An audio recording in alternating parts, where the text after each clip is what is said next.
अस्सलामुअलैकुम viewers, welcome to all of you on my YouTube channel Cric Chat. मैं उम्मीद करता हूँ आप सब खैरियत से होंगे। व्यूवर्स, पाकिस्तान और साउथ अफ्रीका के दरमियान सेंचुरियन में एक थ्रिलिंग एनकाउंटर जारी था। जब कल मैच का एंड हुआ तो उस वक्त साउथ अफ्रीका 27 फॉर 3 था, और आज जब सुबह आकर बैटिंग शुरू की तो मार्करम और बवूमा दोनों बड़े कंफर्टेबल क्रीज पर नजर आ रहे थे। बवूमा ने 40 किया और मार्करम ने 37, लेकिन उसके बाद एक जिसे कहते हैं एक्सीलेंट स्पेल किया मोहम्मद अब्बास ने और सारी बैटिंग को उड़ा के रख दिया साउथ अफ्रीका की, और उन्होंने 6 विकेट्स लिए और पाकिस्तान ने बड़ा स्ट्रॉन्ग कमबैक किया। लेकिन फिर वही सिचुएशन पाकिस्तान को फेस करनी पड़ी जो फर्स्ट इनिंग्स में फेस करनी पड़ी थी कि हमारे पास जो टेल एंडर के लिए कोई प्लान नहीं है। अब वो क्या रीज़न है, मेरे साथ हमजा है, मैं उनसे ही जानूंगा कि 2 विकेट्स जो रह गई लास्ट की, वो पहली इनिंग्स में हमने उस पर 90 रन बनवा दिए, आज 51 रन बन गए और जो है विकेट नहीं ले सके हम, और साउथ अफ्रीका मैच जीत कर चला गया। कगिसो रबाडा 31 रन पर नॉट आउट गए। तो मैं हैरान हूं कि हमारी बॉलिंग को क्या हो जाता है, हमारी कैप्टनसी को क्या हो जाता है कि जब विकेट्स गिर जाते हैं मैच हमारे हाथ में आता है। इस टेस्ट मैच में पाकिस्तान के पास कई दफ़ा अपॉर्चुनिटी आई जिसमें पाकिस्तान अपर हैंड लिए हुए था। मैंने एक रात में वीडियो में भी ये बात की थी कि इसकी क्या गारंटी है कि कल पाकिस्तान के पास अगर दिन में ये अपॉर्चुनिटी आ जाती है कि पाकिस्तान इस पोजीशन पर होता है कि पाकिस्तान जीत के करीब हो, तो पाकिस्तान वो ब्लंडर नहीं करेगा जो पाकिस्तान पिछले 3 दिन से करता चला आ रहा है। और वही ब्लंडर हमने देखे कि जब 2 विकेट रह गई थी उनकी, तो जिस तरीके की कैप्टनसी हुई, जिस तरीके से फील्ड प्लेसिंग की गई, जिस तरीके से बॉलर्स ने बॉलिंग की, वो सारा कुछ अजीब सा था। ऐसा लगता ही नहीं था कि ये 8 विकेटें जो है इन बॉलर्स ने ली हैं, या ये वो इस कैप्टन की अंडर खेलते हुए लड़कों ने ये 8 विकेट्स लिए। तो सब बड़ा शॉकिंग था। आप इसको कैसे देखते हैं कि मतलब यानी कि 2 विकेट जब रह जाती है तो हमारे से उसके बाद अब कि क्या हो रहा है? 90 रन आपने पहले दे बनवा दिए पहले इनिंग्स में, वही लीड बहुत भारी थी, फिर अब 51 रन 2 विकेट पर अब बन गए। मुझे लगता है अगर 51 क्या 100 रन भी होता और ये 2 विकेट जैसे खेल रही थी तो हमारे पास तो उनके लिए कोई प्लान नहीं था। हाँ जी, प्लान कोई नजर नहीं आया खातिर को। खासतौर पे आप देखें ना कि जब आपने एक टीम के जो 99 पर 8 डाउन कर ली है और उसके बाद आप अटैक करें, खासतौर पे आप देख लें कि इन्होंने बहुत कम शॉर्ट डिलीवरी की है। खासतौर पे रबाडा को शॉर्ट डिलीवरी करें और पीछे फील्डर लें कि अगर वो शॉर्ट खेलें तो वो कैच हो सके। आप उनको नीचे नीचे बोले करते हैं कि उस टाइम पे ज्यादा वाइड बोले कर रहे हैं, वो कटे मार रहे हैं, चौके हो रहे हैं, फील्ड प्लेसिंग इन्होंने फिला ली। आप अटैक करें, फील्ड ऊपर रखें, उसमें ये चांस है कि अगर एक दो चौके लगते भी हैं तो आउट होने का भी चांस है कि सिंगल रुकेगी। आप जब आप फील्ड फिला देंगे तो वो उनकी मर्जी है कि वो किस बॉल पे बाउंड्री मारे और किस बॉल पे सिंगल डबल करके 2 से 3 रन बना ले। तो अभी तो टाइम तो बहुत बड़ा हुआ है, तो उन्होंने इनके साथ ये किया। आप देखें जब लंच पे गए तो जब जो है 115 रन हो चुका था उनका, उसके बाद जब आए तो जस्ट 32 रन करना था, उन्होंने आसानी से चेज डाउन कर लिया। और आप देखें मार्को जेंसन जो थे वो दूसरे एंड पे खड़े थे उनके साथ, उन्होंने कम रन बनाया, 16 रन बनाया। हाँ जी। और आप देखिए रबाडा जो है वो 26 पे 31 बना गए। आप देखिए रबाडा टेल एंडर में शामिल है, मार्को जेंसन फिर भी अगर आप वो हिट मारते तो फिर भी जाना जाता है यार ठीक है ये बैट्समैन है, ऑलराउंडर है, बैटिंग ऑलराउंडर है, तो ये रन बना सकते हैं। पर उन्होंने एक दो चौके मारे, असल चौके जो उन्होंने बास को भी रबाडा ने मारे और बाकी जो नसीम शाह है उनको भी। तो ये है कि इनके पास कोई गेम प्लान नहीं था। और वादे तो हमें नजर आता है कि पाकिस्तानी बॉलिंग जो है जब 30+ ओवर हो जाए तो हमारे बॉलर जो थक जाते हैं। खासतौर पर टेस्ट फॉर्मेट में वादे तौर पर देख रहे हैं, बार बार देख रहे हैं कि हम कि आप देखेंगे ये वादे तौर पर बांग्लादेश के खिलाफ अपनी होम ग्राउंड में स्ट्रगल करते हुए नजर आए कि बॉलर थक जाते हैं। नसीम शाह अगर फिट नहीं है तो आप उनको क्यों बार बार प्लेइंग 11 में शामिल करते हैं?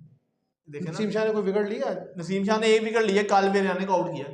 और अब आमिर जमाल की अगर हम बात कर लेंगे, आमिर जमाल पूरे मैच में जो है 9 ओवर किए उन्होंने, 8 ओवर पहले इनिंग में किए, 36 रन देके 2 विकेट ले सके, और आज उन्होंने जस्ट 1 ओवर किया। तो जब आपने उनको ऐसा कि प्रॉपर बैटर खिलाया हुआ है तो बैटर खिलाने की जरूरत ही नहीं है। आपके देखे ना ईशान से ओपनिंग बैटर है, सैम अयूब है, बाबर आजम है, साउथ शकील है, कामरान। 7 बैट्समैन तो आपने पहले ही खिलाए हाँ हुए जी, हैं, आप तो 8वां बैट्समैन खिलाना मेरी समझ से बार बात है। आप देखें ना, अब मैं जिस दिन इन्हें आमिर जमाल को शामिल किया था मुझे तब भी शॉकिंग था कि भाई जब 7 बैट्समैन आप खिला लेते हैं ना तो फिर 4 प्रॉपर बॉलर हाँ जाते जी, हैं 20 और विकेट। या बॉलिंग ऑलराउंडर जाता है। अब आमिर जमाल को आप खिला रहे हैं, पहले इनिंग्स में भी उस वो लड़का पहले 22 ओवर में कोई ओवर नहीं करता, ठीक है, 22 ओवर के बाद नेक्स्ट डे मॉर्निंग में आकर वो गेंद हाँ करता जी, है और 8 कोई रन। खातिर खा बॉल नहीं करता, 1-2 विकेट मिल जाती है हाँ जी, उसे। आज आपने देखे 39 ओवर्स हाँ जी, बोल्ड हुए, ऐसे ही उसमें है। से 1 ओवर जो है वो आमिर जमाल ने आमिर, किया बाकी है। सारे वो अब्बास ने ज्यादा किए, उन्होंने विकेट निकाल ली। यार बात ये है कि निकाली है उसने, लेकिन फिर मैं वही बात कहता हूँ, कभी भी सिंगल हाँ जी, हैंडेडली नहीं। एक बॉलर सारा कुछ नहीं कर सकता। उस बेचारे ने एक्स्ट्रा ऑर्डिनरी बॉल करके हाँ दी। जी, आप देखिए 6 विकेट्स हल्की नहीं होती, इतने कम स्कोर में हाँ इतना जी, प्रॉब्लम क्रिएट करना, उसने एक्सीलेंट बॉलिंग की है, वो नो डाउट। लेकिन उसे सपोर्ट चाहिए थी। अब देखिए खुरम शहजाद वो सेकंड में ऑफ कलर नजर आए, उन्होंने जस्ट मेरे ख्याल से 15 12 टू 15 आउट किए, 47 रन देके 1 विकेट हासिल कर सके। जो कल उन्होंने आउट किया रिकल्टन को। भाई खुरम शहजाद का तो जहाँ तक मैं देखता हूँ वो ये है कि शुरू के 4-5 ओवर जो उनका स्पेल होता है ना, उसमें वो लेफ्ट हैंडेड को ज़्यादा तंग करते हैं, क्योंकि गेंद उनका पड़ के अंदर आउट स्विंग आता है। अच्छा होता है तो लेफ्ट हैंडेड के लिए अंदर आता है, वहाँ उसको वो प्रॉब्लम उसके लिए क्रिएट कर पाते हैं। अदरवाइज अगर राइट हैंडर बैट्समैन को देखें तो राइट हैंडर बैट्समैन उनके अगेंस्ट कंफर्टेबल इसलिए होता है कि वो बहुत ज़्यादा ऑफ साइड हाँ ऑफ जी, स्टंप रख के गेंद बाहर निकाले जा रहे थे। ले- अगर बैट्समैन खुद गलती ना करे तो आउट होने का कोई हाँ चांस जी, नहीं है। अब होता ही है इस तरह की पिचेस पे, देखें साउथ अफ्रीका ने रन्स बनाए जो भी है, आप देखें तेज रन्स हाँ बनाए हैं जी, पाकिस्तान ने, तेज लेकिन उनकी स्ट्रेटेजी ये थी कि भाई खिलाओ, खिलाओ, वो बॉल ठीक है। खिलाते हैं बैट्समैन अब को, बैट्समैन जितनी ज्यादा बॉल खेलेगा उसी में उसमें गलती होगी। गलती के भी चांस होंगे, अब हम उसमें मिस्टेक के भी चांस होंगे। अब हमारा तो मसला ये है कि आप देखें कि हमारे बॉलर इसी पे खुश हो जाते हैं कि यार मुझे ना पूरे ओवर में कोई सिंगल हाँ नहीं जी, बन गया, रन्स नहीं बना। अब भाई बाहर फेंकी जाए तो उसका क्या फायदा है? भाई आप सारी गेंद ऑफ साइड ऑफ स्टंप कर रहे हैं तो उसमें रन्स ना भी बने तो क्या फर्क पड़ता है, विकेट तो नहीं जा रही। ऐसे टेस्ट ही में इतना टाइम रिमेनिंग है तो वो बाद में रन्स बना लेंगे, नो इतनी डाउट। कोई जल्दी थोड़ी है। आप देखिए ना कि आज पूरे टाइम पे मैच शुरू हो गया, कल तो ठीक है बारिश की वजह से, जो रेन की वजह से मैच काफी लंच के बाद भी काफी देर बाद शुरू हुआ, और फिर भी आप देखें आज तो मैच पूरे टाइम पे शुरू हो गया अपने 1 बजे पाकिस्तानी वक्त के मुताबिक, और जस्ट वो लंच के बाद जो है आधा घंटे का खेल हुआ और मैच फिनिश हो चुका। नहीं, वो भी देखे ना कि आपने कहा लंच में 115 फॉर हाँ 8 जी, गए आप हाँ जी, अंदर। अब आप अंदर जाते हैं, आप प्लानिंग करते हैं, आप स्ट्रेटजी बनाते हैं, आप सोचते हैं कि यार हमारे पास जो है ना 33 रन रिमेनिंग है और 2 विकेट हमने निकालनी है, तो हम किस तरीके से वर्किंग करके ऐसे ही आए है। तो हम उन्हें आउट कर और पाएंगे। इन्होंने तो आते 7 रन बड़ा जल्दी कंसीड किया है मेरे ख्याल से, अगर देखा जाए तो 5 to 6 ओवर में या बहुत 8 ओवर होंगे। यार 4 ओवर में हाँ जी, 31 तो उसी ने बना दिया हाँ रबाडा जी, ने, तो नहीं वो जाहिर तो है। पहले भी क्रीज पे मौजूद थे ना नहीं, रबाडा। कहने की बात यह है उसने पहले भी कुछ जो भी हाँ रन बनाए वो भी 4 तेज 5 बनाया है 5 और 10 बाद बनाए। में भी तेज बनाया है। तो आपके पास कोई सोल्यूशन नहीं था, आपके पास कोई वर्क प्लान हाँ जी, नहीं था कोई वर्क प्लान नहीं। कि भाई आपको ये विकेट। और सबसे बड़ी बात यह है कि देखें आपको पता है कि पहली इनिंग्स में आपके साथ ये हुआ कि 8 विकेट डाउन हाँ होने जी, के जब बाद आप विकेट नहीं निकाल सके। आप देखे ना कि 90 रन तो वो आप कॉर्बिन बोसेज जो है उससे आप देखे ना 70+ रन खा रहे हैं, और वो मेरे ख्याल से ऑलराउंडर नहीं है, नॉर्मल ऑलराउंडर होंगे, अभी तो डेब्यू कर रहे हैं टेस्ट में। और आज जो उन्होंने शॉट खेली आपको कि वो इतनी बार बॉल होंगी अब्बास की, उसको बल्ला लगा रहे हैं और आउट हो गए। तो ये है कि वो कौन सा कोई ऐसा, अगर उनको थोड़ी टफ बॉलिंग कीजिए तो खुद ही विकेट दे देते हैं। आज उन्होंने खुद ही अपनी विकेट थ्रो कर दी ऐसे क्रूशियल मोमेंट में। तो ये है कि उन्होंने आप देखें 90 रन उधर, अगर ये पाकिस्तान बराबर में इनको आउट कर लेता और जितना पाकिस्तान ने रन बनाया आप देख लेंगे, तो उसके मुताबिक जो है उनको कम से कम 200 करना होता साउथ अफ्रीका, 200 या नहीं 200। वो भी हो जाना था। इस सिचुएशन में जो आज देखी है कि जिसमें 8 विकेट डाउन होने के बाद हमारे बॉलर्स ने आकर बॉल की है। हाँ जी, हम ज्यादा ओवर कॉन्फिडेंट हो जाते नहीं, हैं। उसमें मसला पता क्या है, उसमें मैं आपको बताता हूँ कि असल रीजंस क्या हुई है। रीजन ये है कि भाई आपके बॉलर एक स्पेल से ज़्यादा स्पेल नहीं कर पाते, उनका स्टेमिना नहीं है, उनकी बॉल की पेस रिड्यूस हो जाती है, उनसे फिर पुराना गेंद होता भी नहीं नहीं है। है। हमारा कोई बॉलर इस वक्त ऐसा मौजूद नहीं है जो पुराना गेंद अच्छे से कर सके। अब टेस्ट गेम ये होती है कि हाँ जी, इसमें आपको हर सेशन बाय सेशन विकेट्स निकालने होते हैं। ये तो होता नहीं है कि पहले 15 ओवर में आप 4 विकेट निकाल रहे हैं और अगले फिर आपसे पूरे 50 ओवर विकेट ही निकल रहे हैं। बस। इंडिया कहाँ फंस रहा हाँ है? जी, देखिए इंडिया में अकेला बुमराह गेंद करता है, वो अच्छी विकेट करता है, बॉल विकेट निकालता है, लेकिन जैसे ही गेंद पुराना होता है दूसरे बॉलर आते हैं नहीं रिस्पॉन्ड करते। आज सिराज ने रिस्पॉन्ड हाँ जी, किया, आज उन्होंने उन्हें काफी जल्दी गिरा लिया और लास्ट में जाके फिर वही मसला हो गया उनका। तो कहने की बात यह है कि विकेट गिराने के लिए दोनों एंड हाँ जी, से दोनों एंड से बॉल। बेहतर बॉल होना जरूरी हाँ होती जी, है। खास एक प्रेशर क्रिएट करता है, दूसरा विकेट ले लेता है, दूसरा प्रेशर क्रिएट करता है, पहले वाला विकेट ले लेता है। यहाँ तो आप देखें ना कि सीधा सीधा क्या है कि उन्हें भी पता था कि यार जैसे जैसे मैच प्रोग्रेस करेगा पाकिस्तानी जो है ना बिल्कुल हाँ ढीले जी, पड़ते हम तो चले बार जाएंगे। बार ये कह रहे और थे। सबसे बड़ी बात आप सिलेक्शन कमेटी को देखें ना कि क्या सिलेक्शन कर रहे हैं हाँ आप। जी, 7 बैट्समैन आपने खिलाए हैं, तो Aamir Jamal as a batsman खिलाया, आपको प्रॉपर बॉलर मीर हमजा खिला लें हाँ आप, जी, वो नो ठीक है। डाउट जब आप भाई आमिर जमाल ने क्या करना है, वो देखे ना पहली इनिंग में 27 किया है हाँ तो जी, दूसरी में उन्होंने 8 किया, हाँ जी, 18 किया, 12 14। खुद ही विकेट थ्रो करके तो वो मैं कर- ये समझता हूँ कि वो जो दूसरे किसी को खिलाएंगे हो सकता है वो भी रन कर हाँ जाए जी, वो भी ना, रन इसमें कर तो जाए। कोई और मसला नहीं। खासतौर पे उधर आप देखें ना कि बॉलिंग लाइन मजबूत होगी, आपने 20 विकेट लेनी होती है टेस्ट में। हम बार बार कह रहे हैं जितने टेस्ट मैचेस हम देख रहे हैं, और वाज़ेह तौर पर जो टेस्ट मैचेस ज्यादा सामने आ रहे हैं वो यही प्रॉब्लम है कि 20 विकेट्स लेनी होती है, बॉलर शॉर्ट हो जाता है। अगर कोई टीम जो है 30+ ओवर फेस कर जाए, उसके बैट्समैन खड़े हों, तो फिर वाज़ेह तौर पर टीम जो है स्ट्रगल करती हुई हमें नजर आती है। और फिर दूसरी चीज़ ये होती है कि देखें जब आपको लग रहा है कि यार आपके जो फास्ट हैं वो यानी कि जो बॉल उन्होंने करवानी थी करवा दी, जो विकेट निकालनी थी निकाल ली, तो आप एक रिस्क लेते हैं। जहां नसीम शाह या कोई दूसरा बॉलर आके वो जो 2-2 3-3 चौके खा रहा है, जैसे आमिर जमाल से आपने ओवर करवाया है हाँ जी, जब लास्ट में जाकर, तो भाई फिर उससे लास्ट में भी ना कराओ, आप किसी स्पिनर से हाँ जी, साइम अयूब से सलमान अली आगा से सलमान फिर अली आगा से करवा लो। मतलब बात यह है कि एक तरफ आप एक लड़के से 10-10 ओवर करवाते हाँ हैं जी। और दूसरी तरफ आप 2-4 ओवर करवाने हाँ की जी। भी रवादार अब नहीं देखिए ना है। रबाडा जो है लेफ्ट हैंडर है, तो लेफ्ट हैंडर के अगेंस्ट जो है ज्यादातर हमने सुना कि वो कहते हैं जी ओवर ब्रेक बॉलर जो है बड़ा बेहतरीन होता है, और रबाडा ठीक है अगर उनको रन भी कंसीड करते हैं पर विकेट भी ले सकते थे, क्योंकि टेल एंडर को आउट करना आपको याद है कि आज पैट कमिंस को फास्ट के गेंद बड़ा बेहतर खेल रहे थे पर रविंद्र जडेजा ने उनको आउट कर दिया। तो ये कि स्पिनर के खिलाफ जो टेल एंडर जो भी है ये स्ट्रगल करती है। तो जाहिर है उतना अच्छा हाँ डिफेंस जी। नहीं होता फास्ट का। देखिए सबसे बड़ा मसला ये होता है फास्ट ने बहुत कम फास्ट ऐसे होते हैं जो बिल्कुल एक्यूरेट लाइन से गेंद कर रहे होते हैं, वरना वेवर्ड होते हैं, कोई हाँ इधर जी। गेंद कर रहा है कोई उधर, उसमें भी बैट्समैन को चांस मिल रहा होता है और या वो सीधे बैट से रोक रहा होता है। स्पिनर का ये होता है कि गेंद अगर विकेट पे टर्न है तो कोई टर्न होगा, हाँ कोई जी, सीधा रह कोई सीधा जाएगा, रहेगा। कोई बॉल बाउंस कर जाएगा। तो स्पिन को खेलना वैसे भी मुश्किल होता है और टेल के लिए खेलना डबल मुश्किल हो जाता है। तो आपको जब नजर आ रहा है कि यार आपसे नहीं हो रहा मैनेज या आखिर के 30-32 रन रह गए हैं, तो आप एक डिफरेंट प्लान के साथ आए, 1-2 ओवर करवा के देख ले। अच्छा ज्यादा से ज्यादा क्या होता है, रन ही बनता है, तो वो रन तो आमिर जमाल को भी उन्होंने 3 हाँ बाउंड्रीज जी। लगा दी। आपका जो फास्ट, और सबसे बड़ी बात ये है, आप देखें आप 4 बॉलर से खेल रहे हैं जिसमें से एक आमिर जमाल हाँ है जी। जिसे आपने पूरे मैच में 8 या 9 ओवर करवाए हैं, ऐसे ही। वो बाहर हो गए। पीछे रह गए 3 बॉलर। 3 बॉलर में से आपका जो बॉलर है नसीम शाह, वो भाई टेस्ट में पाकिस्तान में जब खेल रहे थे तब भी उन्हें हाँ जी। इसीलिए बाहर किया था कि भाई वो ऑफ कलर है। ऑफ और कलर आप है। देखें इन्होंने पूरे 3 सीरीजें उन्हें खिलाई हैं और तीनों सीरीज में अगर कोई बॉलर आपका जिसे कहेंगे ना कि बैकफुट पे था, जो फिट नहीं था, जो एक्यूरेट नहीं था, वो नसीम शाह ही नसीम था। शाह, हाँ जी। इवन देन आपने उसको जो है वो फिर टेस्ट टेस्ट टीम में में, रख हाँ लिया। जी। आपको टेस्ट टीम में उसे रखना नहीं चाहिए, टेस्ट टीम में आपको रखना चाहिए था तो किसी और बॉलर को रखते या नए लड़के को नए रखते, लड़के उसी को चांस देते। उसी को चांस देते हैं, जैसे मीर भाई अब्दाल उसे को निकाला कराते क्यों हैं। था हाँ आपने? जी। देखे ना इंग्लैंड से के टेस्ट में आपने नसीम शाह को इसलिए निकाला था, इन्हीं की हाँ कंट्रोवर्सी जी। आई थी ना कि Naseem body Shah time power. में इनसे कहा गया कि भाई आप 2 ओवर और कर दे, तो उन्होंने कहा भाई मैं गिर जाऊंगा, हाँ मेरी जी। बॉडी जवाब देगी। ऐसे ही। अब जो लड़के की ये कंडीशन है, आप उसे फिर टेस्ट खिलाने लेके जाते हैं और आप देख रहे हैं कि उससे बॉलिंग नहीं हो रही। नहीं हो रही। पहली इनिंग्स में भी उन्होंने जो 3 विकेट ली नीचे हाँ जाके जी, ली। नीचे ना फिर रन बना। और इस दफा भी आप देखें कि वो बॉलिंग कर रहे हैं, उनकी बॉलिंग में वो पेस ही नहीं है। आप देखिए ना वो कि हालांकि अब्बास जो है वो 130 125 की गेंद कर रहे हैं, लेकिन वो बार बार क्वेश्चन हाँ जी। कर रहे हैं, बैट्समैनों को परेशान कर रहे हैं, मूवमेंट कर रहे हैं, कभी पैड पे लग रही है, कभी बीट हो रहे हैं। आप एक बॉलर इतनी एक्स्ट्रा ऑर्डिनरी गेंद करे, हाँ जी। मतलब साउथ अफ्रीका का मार्को जेंसन इस तरह की गेंद करे जिस तरह की अब्बास ही है, ने नो की है, डाउट उन्होंने तो की है। आप बचा लेंगे टेस्ट? कभी भी नहीं बचा आप सकते। देखें उन्होंने 6 विकेट लिए और उधर से वो जब डैन पैटरसन ने 1-2 विकेट ले गए और कॉर्बिन बोसेस, तो उन्होंने टीम पाकिस्तानी टीम को पूरा बोल्ड आउट कर दिया। तो आप देखेंगे इधर जो है ना सबसे बड़ा मसला यही है कि नसीम शाह जो है, नसीम शाह आप देखेंगे वो एक प्रीमियम हमारे बॉलर के तौर पर इस टेस्ट मैच में प्लेइंग इलेवन में शामिल है। खुरम शिदात ने भी 15 टेस्ट मैचेस खेले होंगे। 15 भी नहीं खेले हाँ यार, जी। 4-5 हाँ टेस्ट जी। मैच खेले। उसके खुरम बाद शिदात ने अगर हम ऑस्ट्रेलिया में खेले थे, बात कर लेंगे उसके बाद उसकी, यहाँ खुरम शिदात के बाद अब्बास, वो काफी अरसे बाद टीम के दोबारा ज्वाइन किया उन्होंने।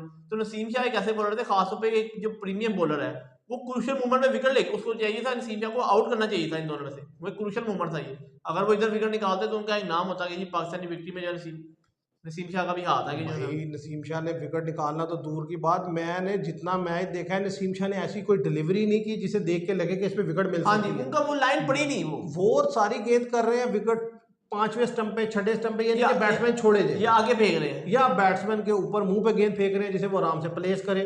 तो उनकी बॉल देखे ना, 2 बॉलर हो और 2 बॉलर देखे ना, एक आमिर जमान निकल गया, हाँ जी। नसीम शाह से बॉलिंग ही नहीं है, 2 बॉलर पीछे हाँ बच जी, गया। खुरम शिदात और खुरम शिदात है और आपके पास अब्बास है। अब्बास अब है। खुरम शिदात के बारे में जिसने भी पहला टेस्ट उनका देखा है ऑस्ट्रेलिया में, जिसने उन्हें बॉलिंग करते देखा, या बांग्लादेश के अगेंस्ट बॉलिंग करते देखा, एक बात उसको क्लैरिटी से है कि वो लड़का पुराना गेंद नहीं कर सकता, नया गेंद कर सकता है। अब नया गेंद खाली टेस्ट में तो नया गेंद का मसला नहीं है, और अब्बास का भी यही मसला है कि वो पुराना गेंद उन्होंने इस इनिंग में बेहतर किया कुछ। यार अब्बास पता क्या है, वो है सीम बॉलर। सीम बॉलर का क्या होता है कि वो जब भी बॉल करेगा ना, नए से ज्यादा अच्छी करेगा, पुराने से भी वो कुछ ना कुछ मूवमेंट कर लेगा इस तरह के ट्रैक पे जो इतना फेवरेबल है विकेट के लिए बहुत हेल्प है जो बॉलर के लिए, तो वो तो मैनेज कर लेगा। लेकिन इन जैसे बॉलरों का मसला ये होता है, ये पहले स्पेल के बाद बिल्कुल ऑफ कलर नजर आते हैं, ये फिर वो सारी वेवर डिलीवर करते हैं कि उस पर रन, आप देखें ना रबाडा से इन्होंने बड़ा तेज रन 26 बॉल पे जो है 31 रन बनवा दिया उन्होंने रबाडा से। अब देखिए साउथ अफ्रीका तो थ्रू कर गया है फाइनल के, नो डाउट। और मैं ये नहीं कहता साउथ अफ्रीका ये टेस्ट अगर हार भी जाता तो जरा वो अगला जीत लेते। साउथ अफ्रीका इस वक्त जो साइड है वो डिजर्व करती है कि वो थ्रू करे भाई, नो डाउट। फाइनल के लिए उन्होंने बेहतर क्रिकेट खेली है इस WTC में, और सबसे बड़ी बात ये कि उनके बहुत सारे लड़के जो एक्सपीरियंस थे उन्होंने टेस्ट को खैरबाद कहा, उन्होंने उनकी जगह नए रिप्लेसमेंट में नए लड़के लाए और उन नए लड़कों ने उन्हें रिस्पॉन्ड करके दिया। और देखें उसी नए लड़कों के साथ उन्होंने टेस्ट जीते हैं और अभी उनके बहुत सारे इंपॉर्टेंट बॉलर जो है अनफिट है। लेकिन इवन देन उन्होंने इस चीज को अपनी जो है वीकनेस नहीं बनाया, वो जितने रिसोर्सेज अवेलेबल है उसी को यूज करके उन्होंने टेस्ट जीते हैं। उन्होंने बांग्लादेश को भी हराया, उन्होंने न्यूजीलैंड में भी सीरीज बराबर कर दी थी। ठीक है, ये उनको क्रेडिट जाता है कि आप एक ऐसे तो नहीं पहुंचे भाई देखे ना, नई टीम जिसमें बेडिंगहाम है, जिसमें टोनी डिजोर्जा ही है, अभी ये क्या 10-10 15-15 टेस्ट खेले लोग हैं, ट्रिस्टन सब्स है, एक मार्करम, एक बवूमा, 2 है ये सीनियर, उसके अलावा आपके पास कोई नहीं। अच्छा, वो जो न्यूजीलैंड का टूर हुआ था उसमें तो कोई खातिर खा बॉलर भी नहीं गए हुए थे, लेकिन इवन देन आपने मैनेज किया।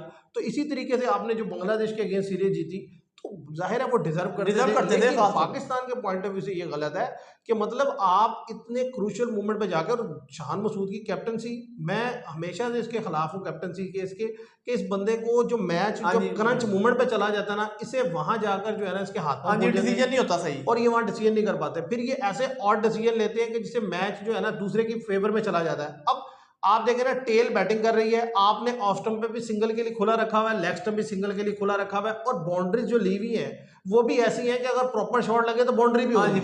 तो भाई आपको क्या प्लान है आपके पास? मतलब दो ही प्लान होते हैं ना, कि आपने या अटैक करना है या आपने रन रोकना, डिफेंसिव अप्रोच, या फिर आप एक तीसरा प्लान ये होता है कि यार आप थोड़ा सा अटैक भी करें क्योंकि रन थोड़े हैं, और थोड़ा सा डिफेंसिव भी रहे कि बाउंड्रीज ना जाए।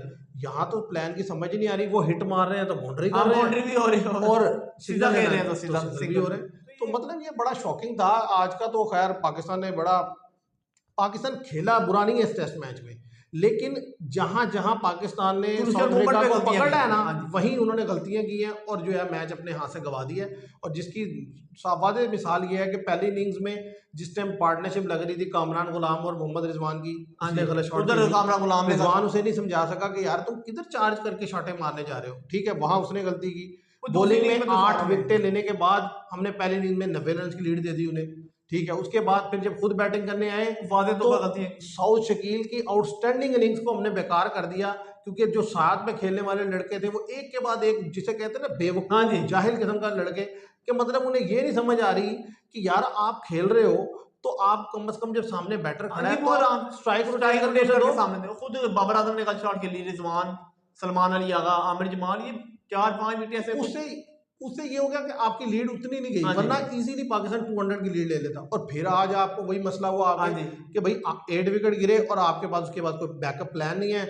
आपका एक बॉलर आता है वो मार खाता है, दूसरा आता है वो मार खाता है। तो इस तरीके से तो टेस्ट में कम से कम मैं समझता हूँ WTC फाइनल के लिए क्वालिफाई करना तो बहुत दूर की बात है, आप ऊपर की 4 टीमों में भी नहीं आ सकेंगे इस स्ट्रेटेजी से और इस प्लानिंग से और इस टीम कंपोजिशन से। आपको टेस्ट के लिए वो बॉलर चाहिए जो पुराना गेंद भी करे, नया गेंद भी करे, काफी स्पेल करें, खास हो कम से कम वो 20। देखिए अब्बास को आप जो भी कहें, लेकिन उन्होंने 20 ओवर का स्पेल किया। वो अगर 125 पहले करते हैं ना तो बाद में भी उतने ही रखते हैं, उनकी स्पीड ही उतनी है। लेकिन कम से कम चले एक बॉलर ऐसा है तो 2 तो और बॉलर होने चाहिए ना जो उनके साथ सपोर्ट करें, 20-20 ओवर करें, 20-20 ओवर करें और टीम को सही मेहनत से करें। अब ये नहीं कि आप ओवर कर रहे हैं और मार पड़े जा रही है, इस तरह तो कोई फायदा नहीं है।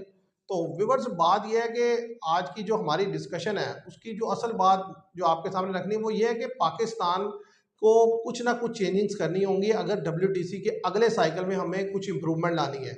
तो उसमें फास्ट बॉलिंग का जो डिपार्टमेंट है, हमें इसमें ऐसे फास्ट बॉलर्स को इंक्लूड करना होगा जो लंबे स्पेल कर सकें। अब वो डोमेस्टिक से उठा के लाएं या ये जो लड़के हैं ये अपनी फिटनेस शो करें, क्योंकि टेस्ट जो है वो प्योरली फिटनेस बेस्ड गेम है।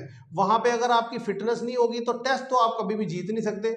और इसी तरीके से जो टेस्ट में आपकी जो साइड है उसके लिए जो प्लेयर आप सिलेक्ट करते हैं वो बड़े प्रॉपर होने चाहिए। आप उसमें पसंद नापसंद के या अपनी मर्जी से या फजूल किस्म की सिलेक्शन नहीं कर सकते। और अगर किसी प्लेयर को आप सिलेक्ट करते हैं तो आपके पास पूरा प्लान हो कि आप उसे कैसे यूटिलाइज करेंगे। अब मुझे कोई शख्स बता सकता है कि इस टेस्ट मैच में जो आमिर जमाल की सिलेक्शन थी उनका रोल क्या था? तो बात यह है कि जब प्लेयर आप खिलाते हैं टीम में और उसका रोल आपको भी नहीं पता कि उसे आपने करना क्या है, तो इट मीन्स कि आपके पास कोई प्लान नहीं है और आपको जीतना बनता भी नहीं है। लिहाजा जिसके नतीजे में जो है आप ये टेस्ट जो है वो हार गए हैं।